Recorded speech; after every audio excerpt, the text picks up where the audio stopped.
In this 2015 courtroom sketch, David Wright, second from left, is depicted during a hearing in federal court in Boston. The right-wing firebrand Pamela Geller was hosting an art exhibit lampooning the Muslim prophet Muhammad, and the Islamic State wanted her dead. David Wright and two companions volunteered to execute her. It was spring 2015, and Wright, a 20-something from the Boston suburbs, had spent the better part of a year reading the terrorist group's propaganda and talking with his uncle and a friend about their desire to kill the kufar, or non-believers. According to court documents, Geller was at the top of the list. After communicating with an Islamic State member, the men met on a secluded beach in Rhode Island, where they hatched a plan to behead the conservative blogger, known for her strident criticism of Islam. Wright's uncle, Usama Abdullah Rahim, had purchased 3 military-style knives, each more than a foot long, and Wright had researched firearms and human tranquilizers online. Prosecutors said the third member of the group, Nicholas Ravinsky, had read up on saws and chopping tools, but the plan never materialized. Rahim, eager for martyrdom, was fatally shot several days later when he drew one of his knives on law enforcement officers in Boston. The FBI had been monitoring him, and an easy trail of evidence led agents back to Wright and Ravinsky, who were arrested shortly after. On Tuesday, a federal judge sentenced Wright to 28 years in prison for his role in the plot to murder Geller, after a jury found him guilty of conspiracy to commit terrorism, conspiracy to support the Islamic State, and other charges. Ravinsky, who pleaded guilty to conspiracy and testified against Wright, is scheduled to be sentenced on Wednesday. Prosecutors and defense attorneys have asked for a 15-year sentence. In the Boston courtroom, Wright, now 28, sobbed as he apologized to Geller and denounced the Islamic State. According to the Associated Press, "Nothing I can say can fix the hurt I caused," he said. "I sincerely hope that I can be given the opportunity to help others avoid the mistakes I made." Prosecutors had asked for a life sentence. So had Geller, who read a victim impact statement in court that she later posted on her personal website. Wright's actions, she said, had terrorized her family and forced her to spend tens of thousands of dollars on security at her home and in public appearances. "It is impossible to overstate the devastation that Wright has brought to my life and that of members of my family," Geller wrote, using Wright's middle name. "Not only did he target me for a brutal, cruel and violent death, but he targeted family members. And this will not even be over with his sentencing." In this 2015 courtroom sketch, David Wright, second from left, is depicted during a hearing in federal court in Boston. Blogger Pamela Geller arrives at federal court in Boston on deck 19 for the sentencing hearing for David Wright.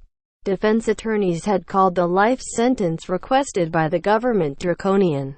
Instead, they proposed a sentence of 16 years with a lifetime of supervised release, saying Wright was committed to redeeming himself. The court, they wrote, must consider Mr. Wright not simply as a terrorist, with all the fraught connotations of that term, but rather as the person he was, the person he has become, and the person he might yet be. Geller, known for her extreme and baseless invective against Muslims, made a national name for herself when she spearheaded a movement to block a mosque from being built near Ground Zero in Manhattan. Through her blog, The Geller Report, and other writings, she has warned of what she views as a creeping Islamization in America. Some civil rights groups have called her rhetoric hate speech, though she has contended she is merely anti-jihad. In 2015, following a few years in relative obscurity, Geller re-emerged in the public eye. That January, Muslim gunmen killed a dozen people at the French satirical newspaper Charlie Hebdo, an act of revenge for publishing cartoons mocking Muhammad.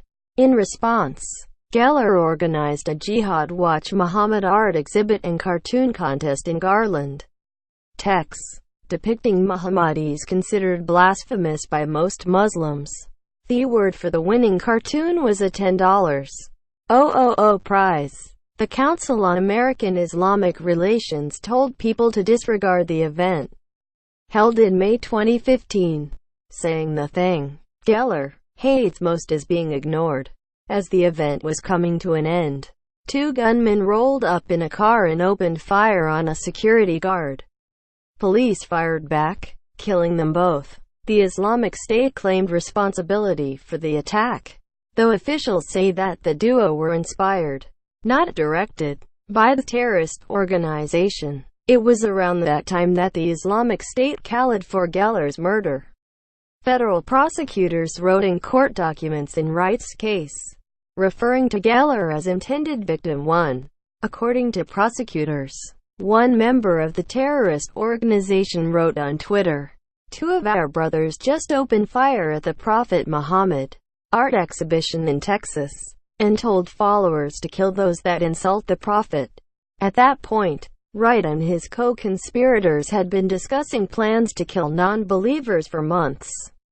Prosecutors said, Wright had downloaded half a dozen issues of Dabiq, the Islamic State's sleek propaganda magazine, and was drafting documents for a martyrdom operations cell in the United States. According to court records, prosecutors said his internet search history included the queries, "What is the most flammable chemical?" "Which tranquilizer puts humans to sleep instantly?" and "How to start a secret militia in the U.S."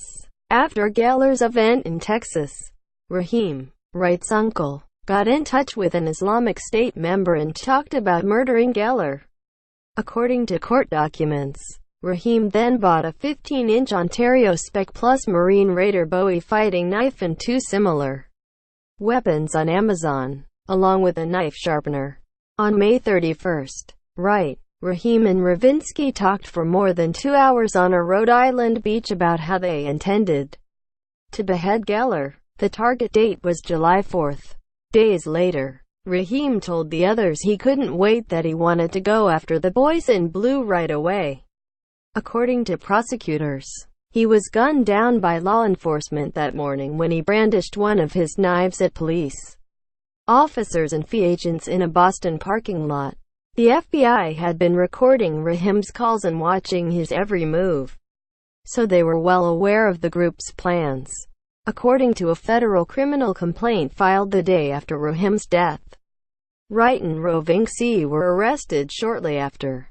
In addition to the terrorism counts, they were charged with obstruction of justice for destroying phone and computer records that shed light on their plot. Wright said at trial that he was never serious about killing Geller and that he didn't believe his uncle really wanted to attack police. A jury convicted him on all 5 of the counts against him. In Tuesday's sentencing, U.S. District Judge William G. Young told Wright he was uncomfortable sending him to prison for life.